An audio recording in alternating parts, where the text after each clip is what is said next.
Alright, yo, what is going on, guys? It is your boy, Chikai here, coming at you again with another video. So, pretty much, the last two videos I did were Guardian Hunter, 3.16. So, if you're watching this one, go back and watch those other two. Those are pretty critical. The meta changes every patch, almost, so here we go. So, the number 3 god in ranked Joust is Vulcan. Alright guys, Vulcan is really strong. With the removal of Red Pot, Vulcan's start is really good. His 2 allows him to clear while other people lack. That's why he's a really good mid lane pick. He's pretty strong. He can do a ton of damage. He's 100%, I wouldn't say burst, but his burst is pretty good. But he doesn't necessarily have a whole ton of... He's not burst only. He's not like Raging. Raging's a burst god. Raging bursts you down quickly. Vulcan, on the other hand, doesn't really burst you down quickly, more as he just kind of hits you and pokes you down really good and forces you out of lane and makes you to back and all that other stuff. So that's why Vulcan's really strong right now. It's because mages don't have a whole lot of sustain and don't have as much clear. Okay, so... yeah. So, next god we got number 2. In my opinion, is going to be Nox. Nox is very good because she has a lot of CC. Nox is probably one of my favorite gods for ranked Joust, just simply because of the fact that she has a lot of CC. That's her pros. High crowd control. I think along with that, they need to add high area damage because she does have a lot of damage and a lot of single target damage. So, Nox is really, really strong. You don't see her much in Conquest, but I feel like we're going to start seeing a lot more of her just because of the fact that at the beginning of Season 3, her Shadow Step got buffed so that now she can do a lot of damage when dashing into people.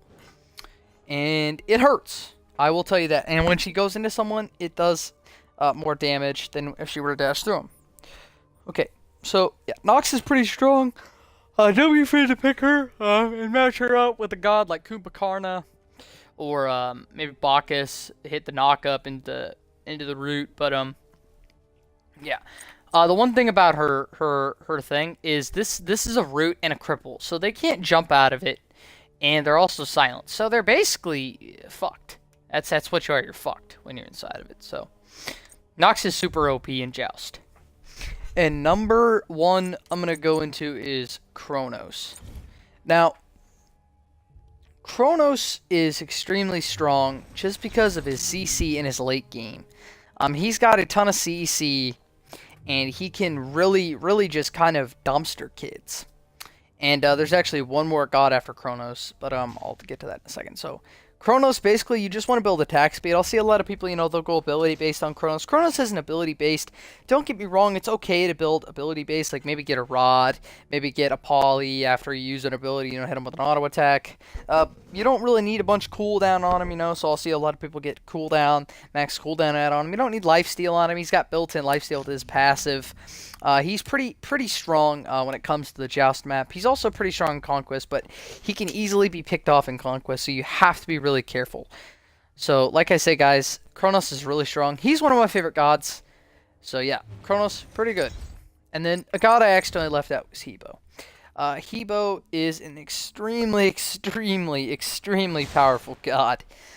His damage, I hate that skin. His damage is ridiculous. If you're going to start playing Hebo, I do not recommend this skin at all. I recommend this skin. The Hebro skin. One of the Hebro skins, or the Sydney Shredder, is going to be the skin you want. Because I find that hitting abilities on the skin is just so much easier than hitting them on just the standard skin.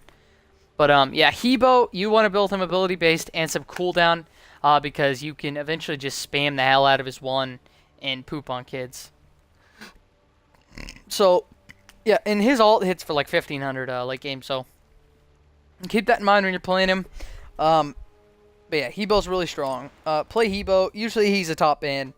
He should be number 1, but I think Kronos is still a little bit better than Hebo when it comes to mid to late game. I think Hebo's more of a mid to late game god than Kronos. I think Kronos comes on a bit sooner than Hebo, so I feel like you can get that snowball with Kronos versus Hebo.